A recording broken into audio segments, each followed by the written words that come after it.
I come from a country of roads, a place called the United States of America, where the roads tie together 3,000 miles of desert and mountain and valley.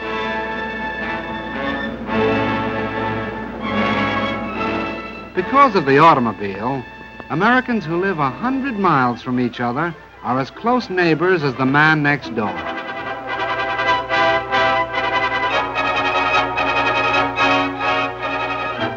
Long before my time, the look of the landscape was already changing. Men were dreaming about new cities of long avenues and wide spaces to live in.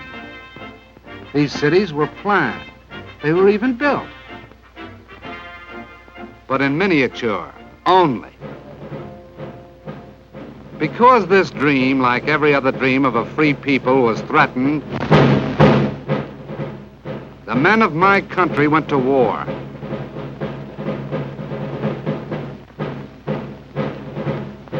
The automobiles of the times of peace were stopped. They were stored away for the duration.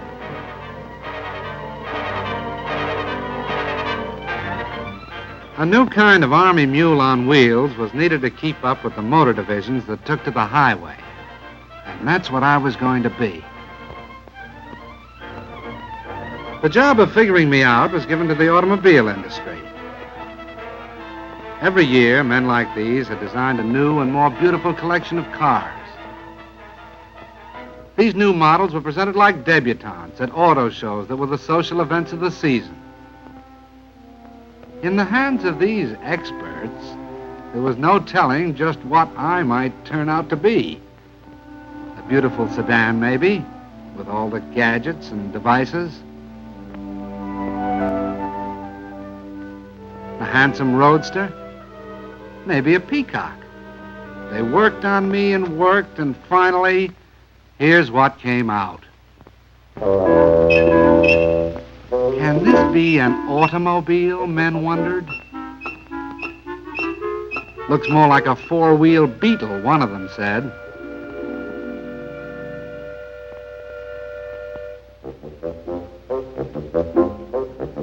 No, I wasn't too proud of myself back there at the start when the Army first looked me over. Then they sent me out on the road. They tried to drown my motor, but my ignition was set too high for that. They tried to break my back on roller coaster roads. When I held together, it looked as if the Army and I might somehow get along because they gave me a nickname. From the words general purpose, they took the G and the P. They called me Jeep. It sounded more like a noise than a name. Then it really began. I was sent out on maneuvers. This Army was getting tough. Could I keep up with them? Was I good enough? How did I know? All I could do was keep my fenders straight, my gears grinding, and hope for the best.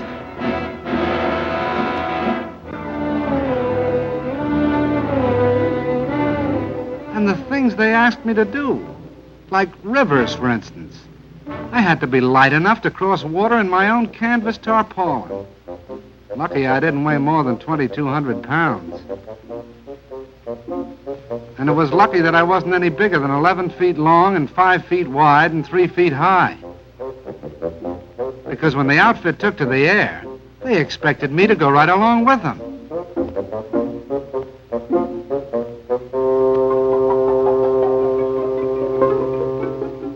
One day it'd be airplanes. The next it'd be a transport glider. And if I wasn't riding in them, I was pulling them up into the sky. Lucky I was 60 horsepower strong.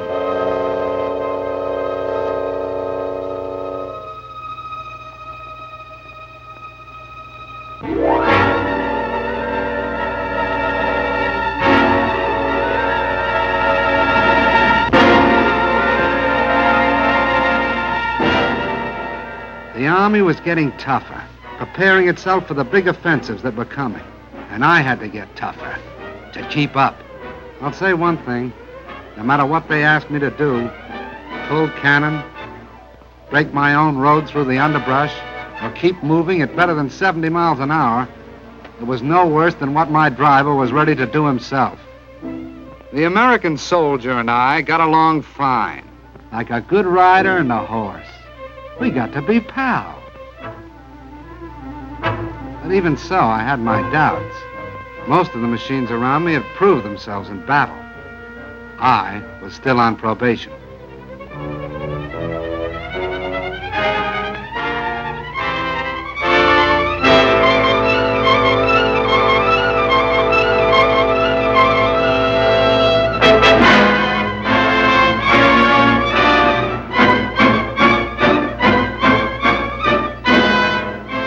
I did about everything a machine could do to stick with that army.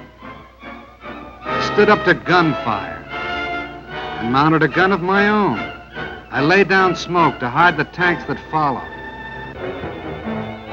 I helped out wherever I could.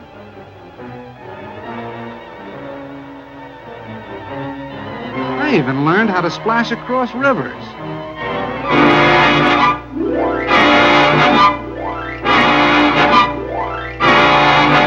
With a boat arrangement built around my middle. But I didn't know yet whether I was accepted until all of a sudden I found myself in mass production.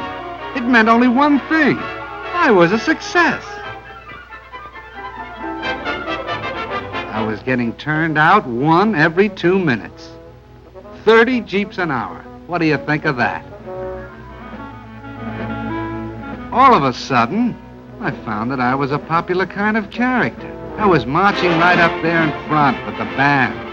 I was meeting movie stars, and we went out driving together. We sold war bonds right down the streets of Washington, D.C. itself. I was a success. I got all set to go traveling. They credit me up for shipment overseas to do the job I was built for.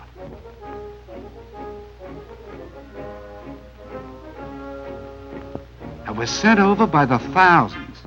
And I traveled with the guy I like best, my pal, the soldier. Wherever he goes, I go. And let me tell you, we land together on a lot of different shores.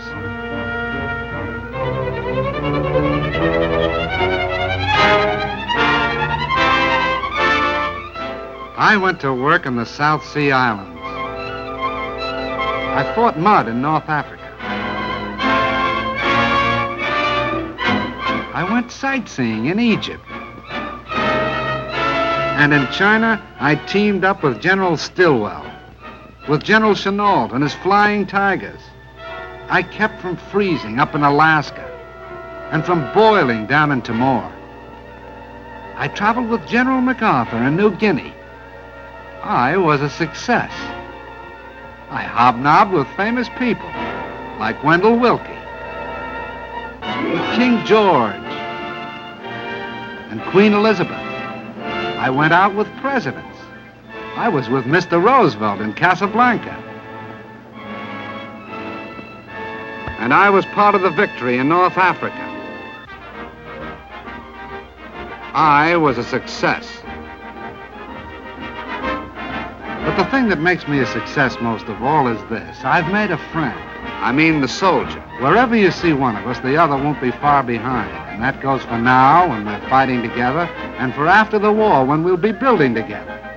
Because the rumor is going around that the Jeep is here to stay.